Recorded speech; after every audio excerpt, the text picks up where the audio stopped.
지금 하나님 말씀은 고린도후서 12장 7절에서 10절 말씀입니다.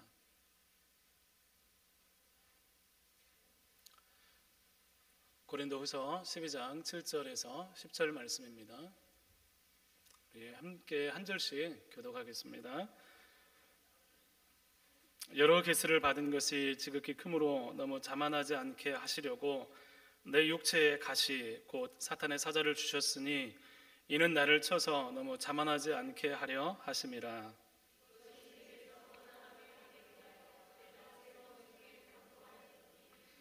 나에게 이르시기를 내 은혜가 내게 족하도다. 이는 내 능력이 약한 데서 온전하여 짐이라 하신지라. 그러므로 도리어 크게 기뻐함으로 나의 여러 약한 것들에 대하여 자랑하리니 이는 그리스도의 능력이 내게 머물게 하려 함이라. 그러므로 내가 그리스도를 위하여 약한 것들과 능욕과 궁핍과 박해와 곤고를 기뻐하노니 이는 내가 약한 그때에 강함이라. 아멘. 할렐루야. 오늘 이제 연휴가 일찍 되시는 분들은 시작이 됐을 텐데 오늘 생각보다 많이 오셨네요.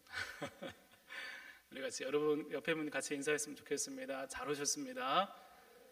사랑합니다. 축복합니다.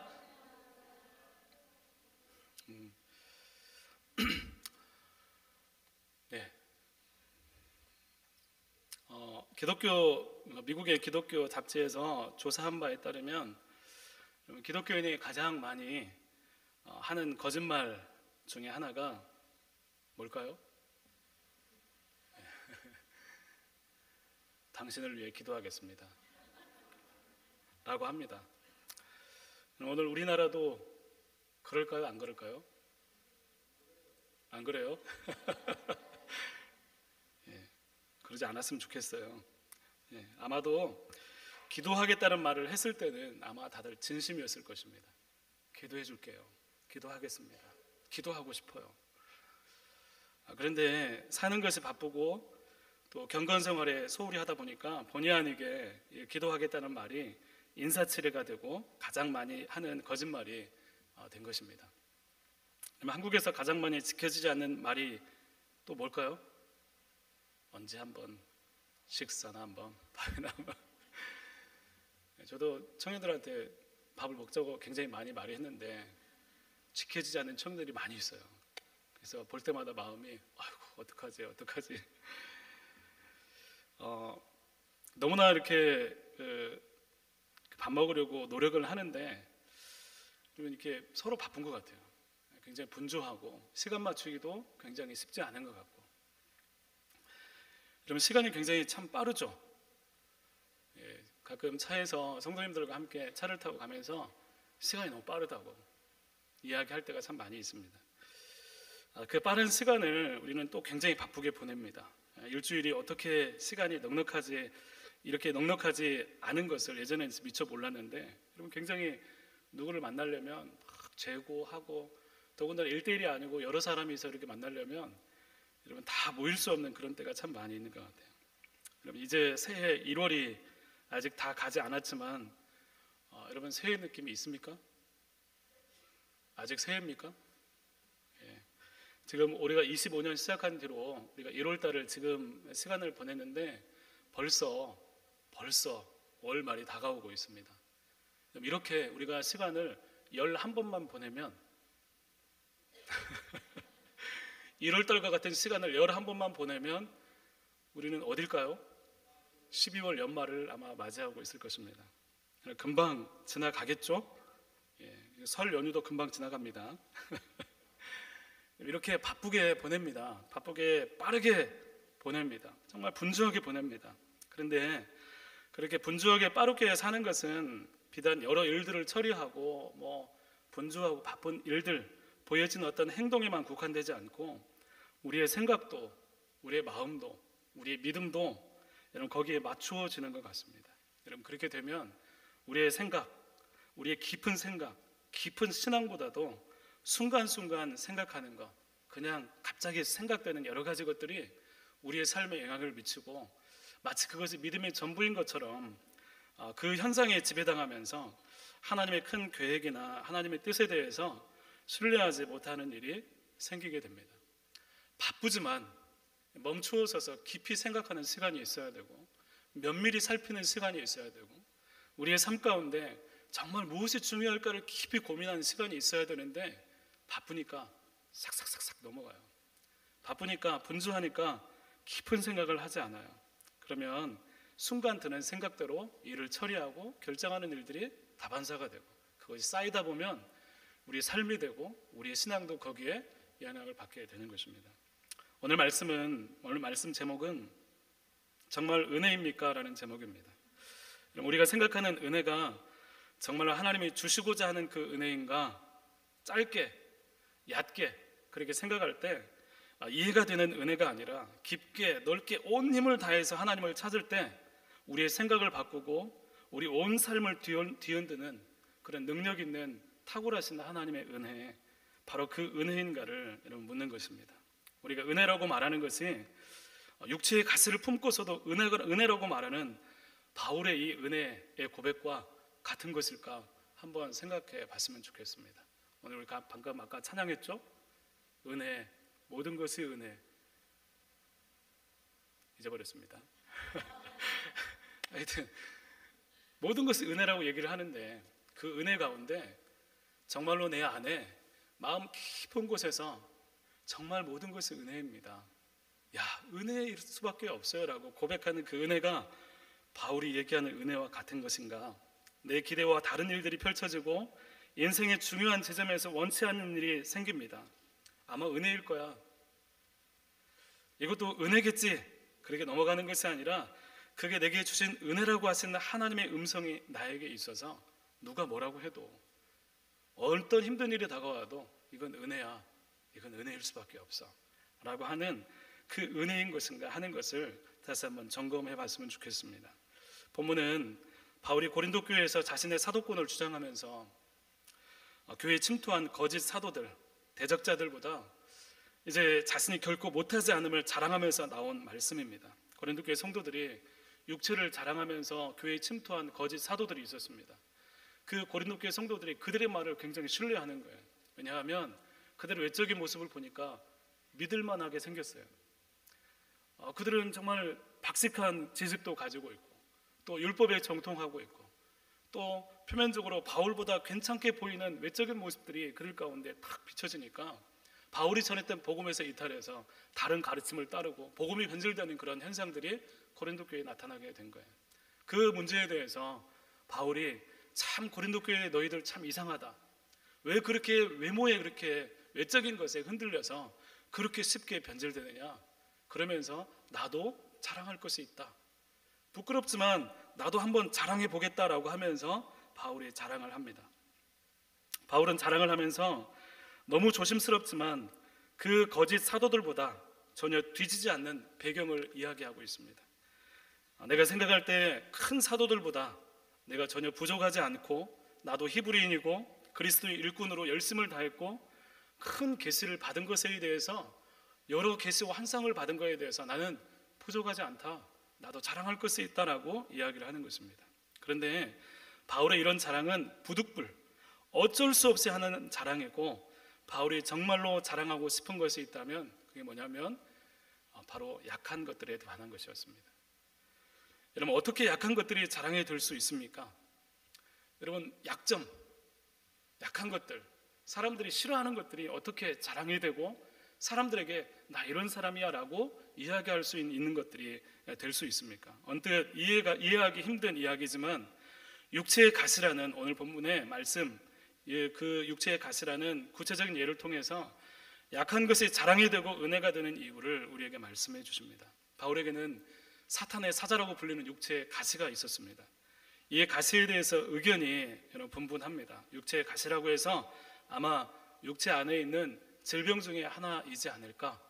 그래서 여러 가지 질병을 이야기하는 사람들도 있습니다.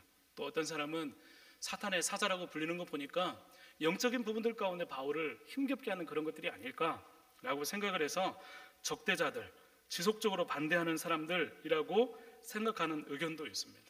칼빈은 이 육체의 가시에 대해서 바울이 그동안 이전에 행했던, 예수를 믿기 전에 그 행했던 행동 때문에 다가오는 그 압박감, 죄책감 이런 것들이 아니었을까라고 이야기를 하기도 합니다. 그것이 무엇이든 간에 모두 가능한 이야기겠지만 분명한 것은 바울이 사탄의 사자, 육체의 가시라고 말할 정도로 그것들은 굉장히 고통스럽고 바울을 괴롭게 하는 것이었다는 것입니다. 바울의 마음을 완전히 바닥까지 내려가게 하는 것이었습니다. 정말 많은 사람들 가운데 복음을 증거하고 또 설교를 하고 예수님께 인도하는 그 역할을 해야 되는데 그 육체의 가시 때문에 자신의 모습들이 완전히 바닥을 내리치는 그런 일들을 경험하게 되는 것입니다. 바울의 이 일들을 경험하게 되면 너무나 고통스럽고 힘겨워서 사탄의 사자, 육체의 가시라고 부르고 있습니다. 힘듦과 고통만 느껴지는 이 가시가 바울에게 여러분 어떻게 다가왔겠습니까? 아마 이 바울에게 이 육체의 가시는 많은 생각을 했을 것입니다. 이것으로 인해서 내가 과연 이 위치에 서 있어도 되는가? 내가 하나님 말씀을 증거하는데 이 육체의 가시는 어울리지 않아서 나는 이 자리를 감당하기에 부족한 사람 같아. 나는 이 자리를 도저히 감당할 수 없는 자격이 없는 사람 같아 하는 뼈저린 자기 자신에 대한 비판으로 이어지기도 했을 것입니다. 또 한편으로는 아마 이것이 내가 전에 박해하던 일들로 인해서 어쩔 수 없는 하나님의 징계가 아닐까. 내가 과거에 행한 것 때문에 나는 이런 일을 당해도 어쩔 수 없어. 이건 나에게 힘든 거야 라고 생각했을 수도 있습니다. 다만 이것이 없었으면 너무 좋을 것 같은데 이게 정말 너무나 고통스럽고 힘이 들다 하는 생각이 바울에게 있었습니다. 여러분 우리 삶에 고통과 고난의 순간이 올 때 드는 생각들이 이와 같습니다. 고통이 올 때 어떤 생각이 드십니까? 내가 뭐 잘못했나?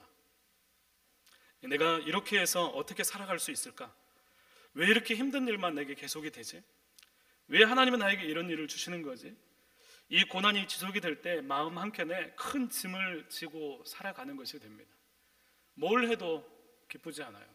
뭘 해도 부담이 있습니다. 혼자서 아무리 연구하고 생각해도 결국 나 중심의 생각으로 나가게 되는 거예요. 여러분 인생에서 실수하지 않아야 되고 고난이 없어야 성공한 삶인가? 여러분 그렇습니까? 아무런 문제가 없어야 성공하는 삶입니까?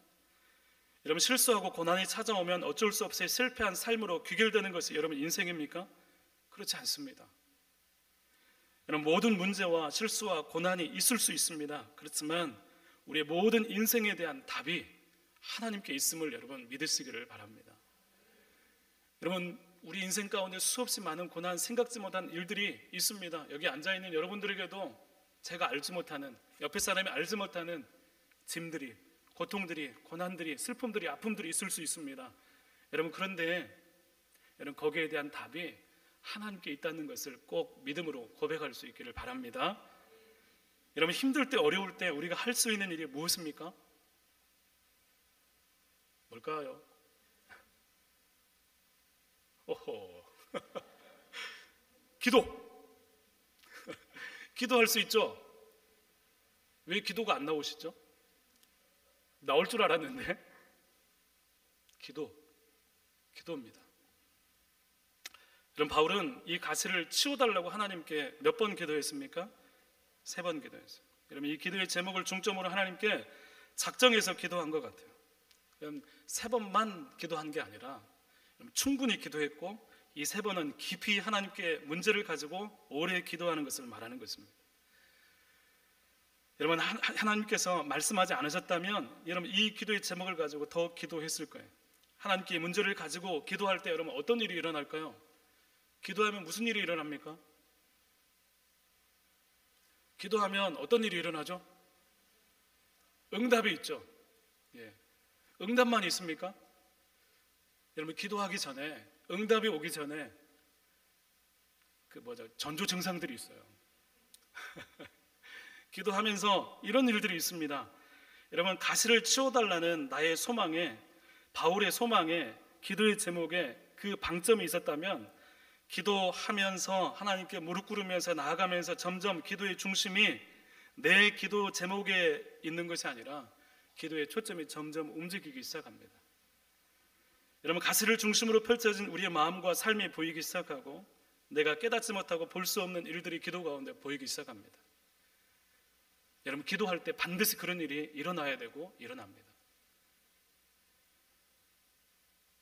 가시에 찔려서 아픈 것밖에 보이지 않았는데 아픔을 아시는 주님의 만지심 안에서 하나님은 내 중심으로 가시를 바라보는 거에서 하나님께서 이 가시를 어떻게 보시는가를 우리 가운데 보여주시기 시작합니다. 이런 무조건 이것은 나쁘고 안 좋고 고통스럽고 왜 나에게 이런 일이, 왜 이런 일이 나에게 생긴가, 이것은 필요악이야, 이것은 나에게 상관이 없는 일이야 라고 그렇게만 생각을 했는데, 기도하면서 그것보다 더 중요한 무언가가 있을 것이라는 생각도 하나님께서 품게 하십니다. 나의 힘듦만 보이는 것이 다른 사람들이 보이기 시작합니다. 나만 힘든 줄 알았는데, 나만 고통했는데, 같이 힘겨워하고 아픈 사람들이 보이기 시작합니다. 기도하면서 이런 변화가, 이런 하나님이 만지시는 은혜가 있습니다. 세 번의 기도는 하나님의 뜻을 수용하는 마음의 변화의 시간이기도 합니다. 여러분, 치워달라는 바람이 있습니다.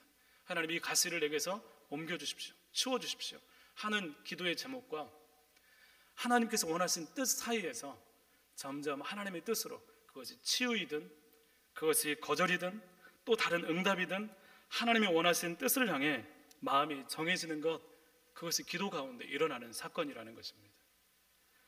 여러분, 가시가 은혜가 되는 과정에는 반드시 깊이 오래 하나님 앞에 무릎 꿇는 기도의 시간이 필수입니다. 여러분, 깊은 곳에서 끌어올린 은혜는 결코 가볍지 않고, 그 은혜는 우리의 삶을 흔들리지 않게 하나님 안에 머물게 하는 힘이 되는 것입니다.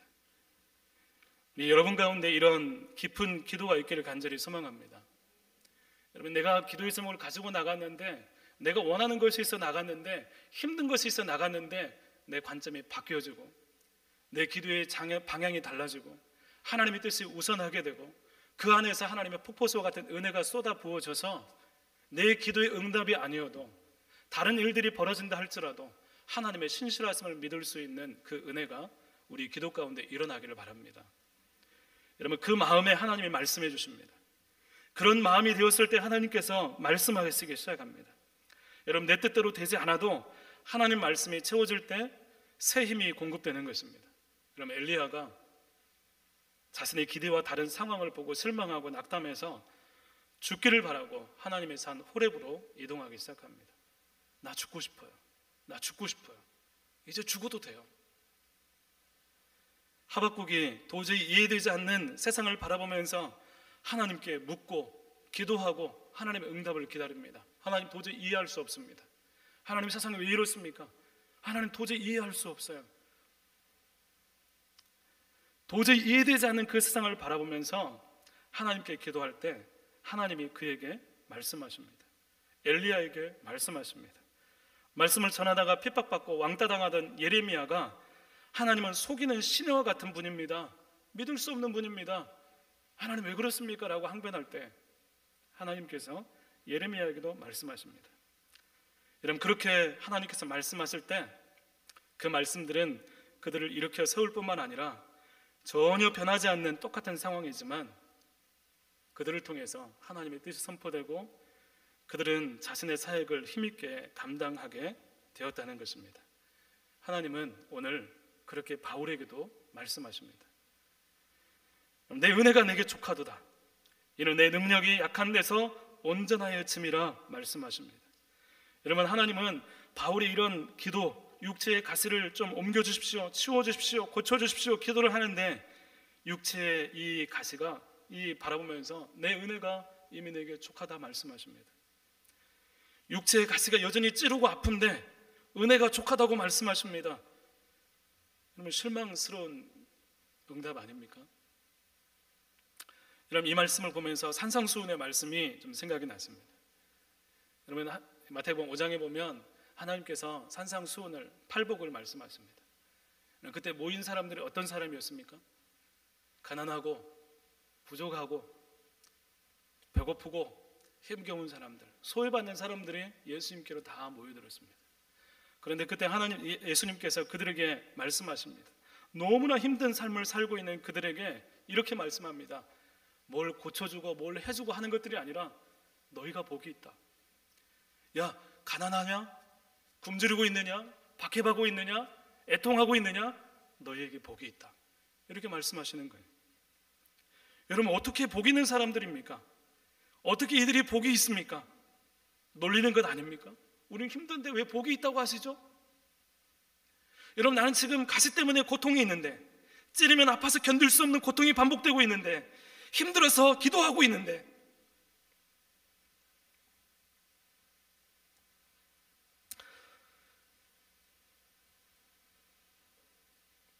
주님의 응답은 이것이 은혜라고 말씀하는 거예요. 여러분, 이게 이해가 되십니까? 이게 왜 은혜가 됩니까? 왜 이게 은혜입니까? 딱히 은혜 아니면 다른 말을 할 수 없어서 가져다가 붙이는 말입니까? 아니죠. 아니죠. 정말 은혜이기 때문에 은혜라고 말씀하시는 거예요. 그렇다면 이게 정말 은혜라고 생각을 한다면, 은혜라고 말씀하신다면 정말 우리에게도 정말 그게 은혜가 돼야 되지 않습니까?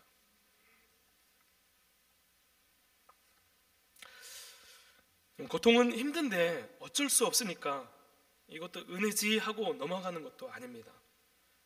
여러분, 고통에도 은혜가 되고 복이 되는 것은 여러분 그 말씀을 하시는 분이 예수님이기 때문이에요.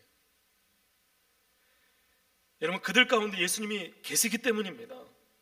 여러분, 그들을 복되게 하실 분이 예수님이기 때문이에요. 예수님이 함께 하시면 반드시 다른 일이 일어나기 때문입니다.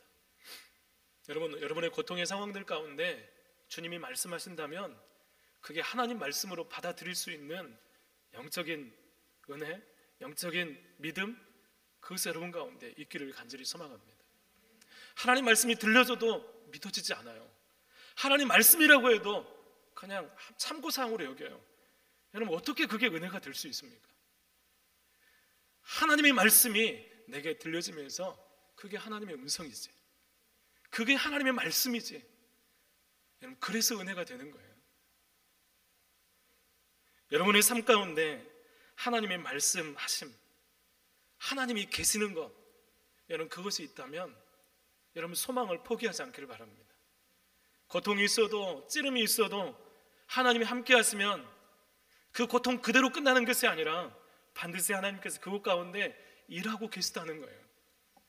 여러분, 거기에 소망을 품고 여러분 하나님을 향해서 기대하고 또 하나님을 붙들 수 있기를 간절히 소망합니다. 또한 그것이 은혜인 것은 이 약함이 더 강한 하나님의 능력을 머물게 하는 통로가 되기 때문입니다. 여러분, 약한 것이 하나님의 강함을 머물게 하는 통로가 된대요. 지금 나는 약한데 약한 것으로 있는 것이 아니라 여러분, 그 약함이 은혜가 되는 이유는 약함을 덮는 하나님의 강함이 그걸 통해서 경험되기 때문이라는 거예요. 여러분, 바울이 이 약함을 자랑하는 이유는 아주 초라하고 약하고 작을 때 오히려 강력한 하나님의 은혜를 경험했기 때문입니다. 그 약함이 그리스도의 능력을 머물게 하는 통로라는 것을 깨닫고 약함을 자랑하게 되는 것입니다. 그러므로 가시를, 육체의 힘듦을, 내 어려운 것들을 은혜로 고백하는 것은 하나님의 강함, 그리스도의 능력이 경험될 때 가능한 거예요.